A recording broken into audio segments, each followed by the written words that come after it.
Звуки пилы сегодня не смолкают возле этнокультурного центра. Мастера приступили к работам, делают скульптуры из дерева на 5-м фестивале деревянной скульптуры «Ловья-По».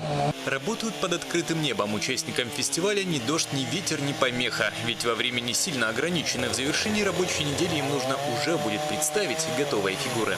Погода-то не очень дождливая. Если дожди пойдут, то все равно надо время, потому что короткие 2-3 дня, все, больше нет времени. Надо как-то вылаживаться. Фестиваль проходит 5-й год подряд. По словам организаторов, идея появилась еще в 2012 году. Обратили внимание на парк деревянных скульптур в деревне Пармайлово.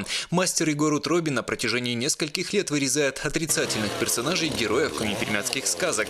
Музей у дороги уже давно привлекает внимание водителей проезжающих машин. Мы предоставляем дерево сами, привозим готовое.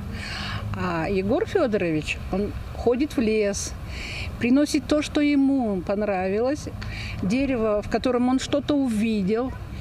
И вот он долго, может быть, он это ходит не один раз, не два, не три, несколько. Это он, может, в году один раз такое дерево найдет. Мы же таким постоянным поиском не занимаемся. Условия фестиваля предполагают, что вот привезли деревья, и ребята делают из этого, да.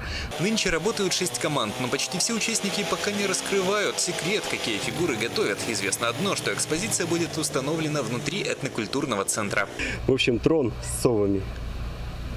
Как бы необычная фигура, таких еще здесь нет. Ну и он будет стоять в холле. И лицо, так скажем, заведения. И все люди смогут на нем посидеть, пофотографироваться. Главное условие для всех участников – они должны подготовить скульптуры по мифам и легендам финно-угорских народов. Среди всех участников будет выбрана лучшая работа, и победитель получит приз. Итоги будут подведены 13 июля во время празднования Дня города. Дмитрий Буланов, Денис Дульцев, Вести, Пермь.